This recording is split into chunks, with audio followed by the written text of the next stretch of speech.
Well, I'm starting again.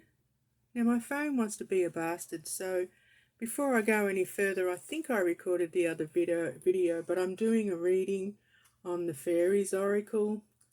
I feel like I'm getting messages not to do this because everything's not working. I've got my little statue Bastet holding up the phone for me because for some reason this time around my phone wasn't going to work unless I had it propped. Technology issues, I wonder if that is my brother saying, no, don't talk about it. Don't talk about the grief and what went on in our family. But I've already talked about it before. It's part of my history too. This could just be me being a silly old lady not knowing how to use technology. So what I was doing before my phone decided to turn itself off was the Fairy Oracle. I'm using that to do a reading. Before everything started stuffing up, the card I got was Sylvanus, which I just love the artistry there, but I always see it as, well, since I've been playing with them, seeing it as like messages from the higher self, keep going, you've got this kind of thing. The number of the card is 34, and so me as a numerologist, I have to reduce it to a single digit, so 3 and 4 is 7.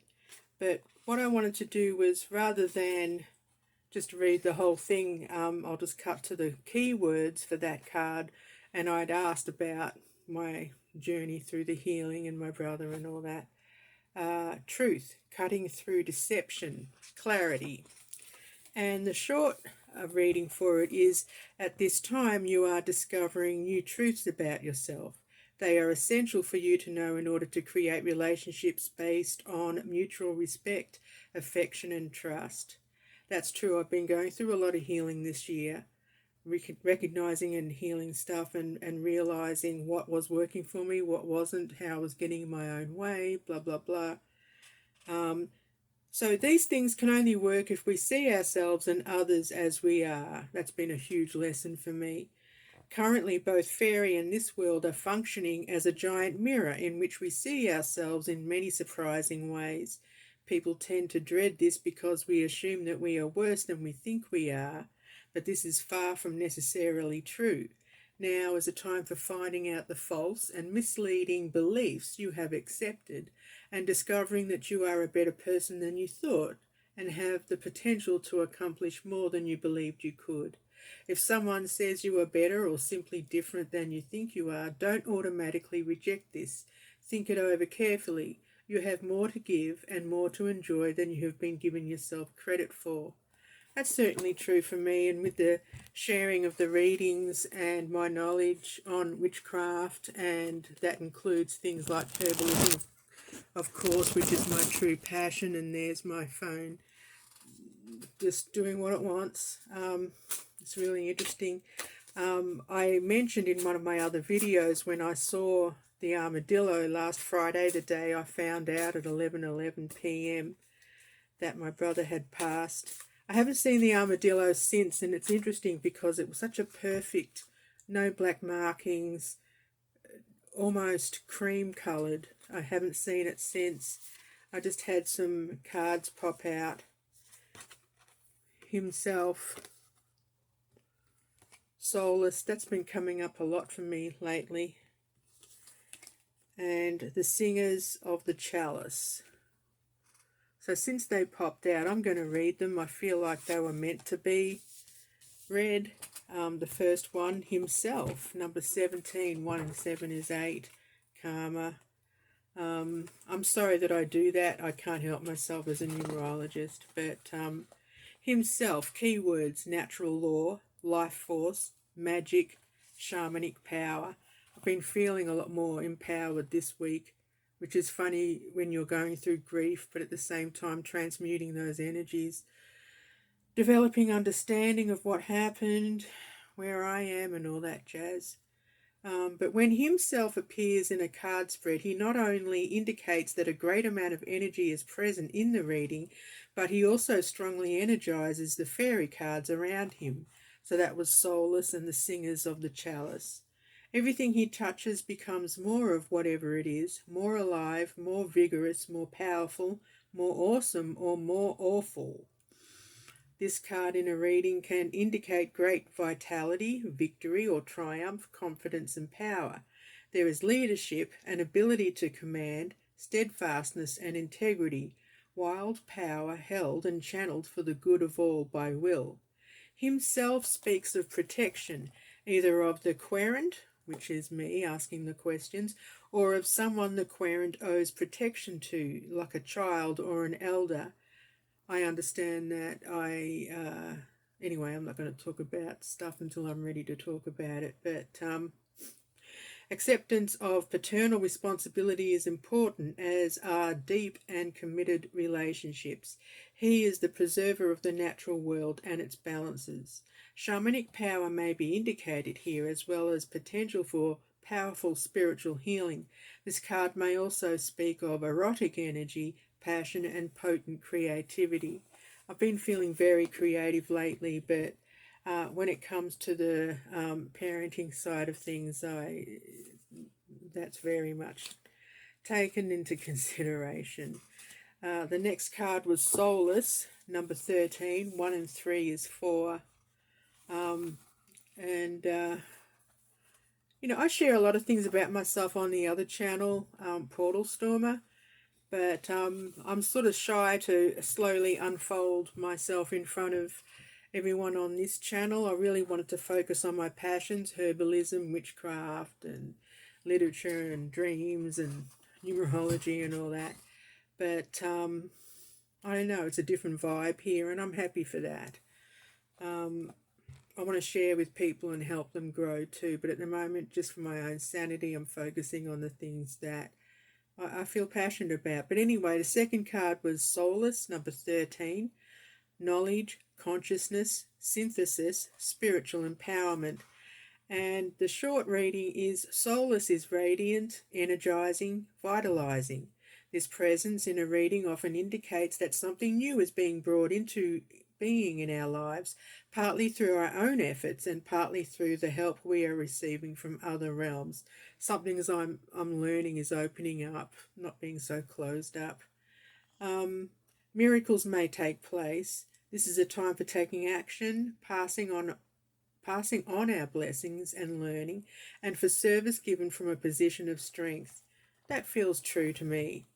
And the other card that fell out was the Singers of the Chalice, and the key words for that is trust, joy, patience, creativity, hope, and miracles.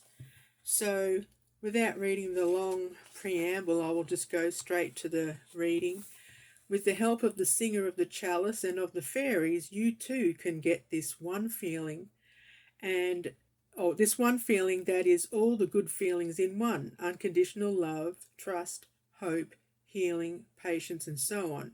Open is open. Be open. If you don't know how, ask. It is right there. That's one thing I've learned this year about loving, opening up the heart chakra, opening up once again after being closed for so long, just for my own self-protection. Turned out the barricades I put around me ended up being my own prison. Something I've learned. Opening up is hard though when you're so used to being closed off, always wanting to find my tribe,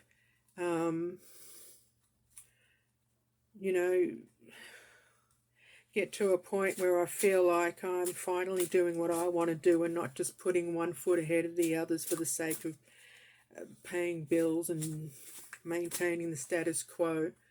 If you're younger and you're watching this, it's a really good lesson to learn. Don't wait until you're decades older before you start delving into your psyche.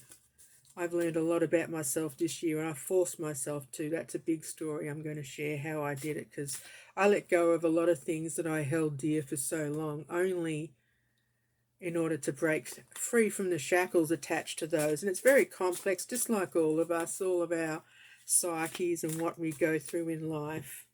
I wasn't even asking a question, I was just shuffling. Maybe I should do this for you guys. I really wanted to say thanks to all my subscribers, 51 of them. The Singer of Initiation. That is for you. Initiation. That was number 9. That's my number. I'm a 9, destiny in numerology. So let's see, is this a message for you guys? I don't know, you tell me.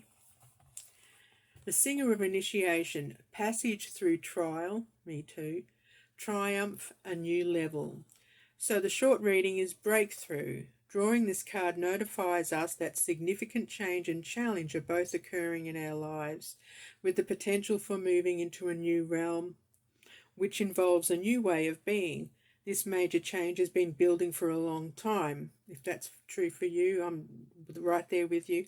And the moment is now, here to meet this challenge. We may already be aware of the initiation process, but perhaps have only seen it as bad luck or fate. It is neither. It is an opportunity to see if we have, deep down, truly learned the lessons we have been working on and are willing to apply them in our lives. It goes on and on. The presence of the Singer of Initiation in a reading often presages a period of success, of seeing, accepting, and using our own powers at a higher and more ethical level. We move into greater fulfillment of our potentials. It also means taking on a new level of responsibility for ourselves and in the world. The gate is open to us, but we must take the action of stepping through it. So, and it also said, look with your heart. And that's true for me. I wonder if that's true for you too. Feeling like, yeah, take a big breath and a swallow and walk through and see what happens. I'm going to finish off with, I think I'll finish off with the Green Witch Oracle deck. Just asking you tell me to the universe now. I apologise in advance if I get frustrated because there's no numbers on the card, and the way they've done it in the book is you've got to look it up right at the back of the index, but it's weird anyway. The Green Witch's Oracle deck. So I'm just asking the universe, you tell me. I'm just going to pull a one card. This could be for you or it could be for me. Let us see what flipped over. Summer flipped over. Expansion, growth. The other one flipped over was sun, healing energy, happiness, comfort, joy. Let's cross our fingers and toes. It feels good. That feels nice, but that's what flipped. I want to see. I'm just one of those anal people.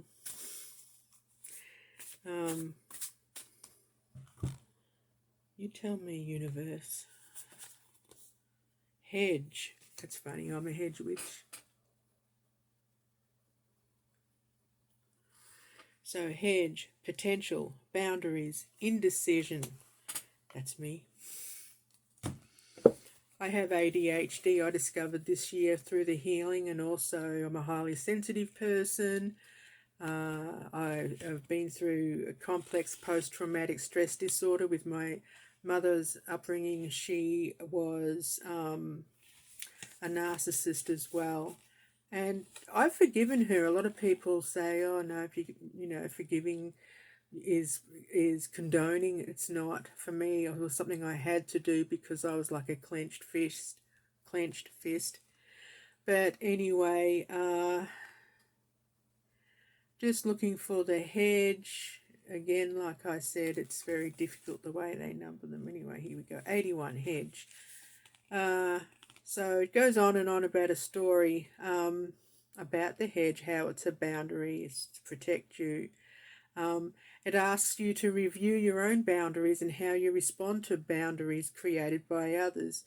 And it's also a symbol of moving between two states of being or two worlds.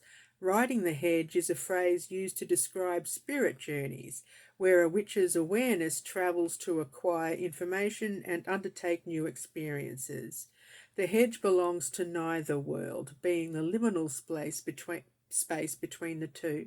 If you are in that liminal space, I feel like I am, it's time to choose which side to step into for now. You can't stray there forever. Reflection. Do you need to be firmer about how you allow others to impact you, or are your boundaries so strong that you push people away? Yes and yes for me. Not sure about you. But I'm going to stop it there. I'm just feeling really odd today. And I think I'll come back and do a full reading when technology wants to be my friend and everything feels a little bit, excuse me, everything feels a bit more of a flow. I mentioned before in the other video that I don't think I'll end up showing is that when my brother passed away, I found out on Friday last week, 11:11 p.m. For what it's worth, just thought I'd share that. But that day I'd seen an armadillo in front of my shed, my work shed, and it was beautiful. It was so pale. I wonder now if it was a ghost or if it was my brother appearing to let me know, hey, I've shrugged off this mortal coil, I'm going. But I haven't seen the armadillo since, and it was just really odd how it wasn't afraid of me. I walked right past it, talked to it. It just looked at me like we'd known each other for years. It was really weird. And I haven't seen it since, like I said. And I haven't seen the little crop circles, shapes they make in the mud when they're digging for grubs. So, for what it's worth. But anyway, I know this is a hodgepodge video, but take care. And I hope to talk to you soon. And please like and subscribe. There's a lot more great content coming. Thanks. Blessed be.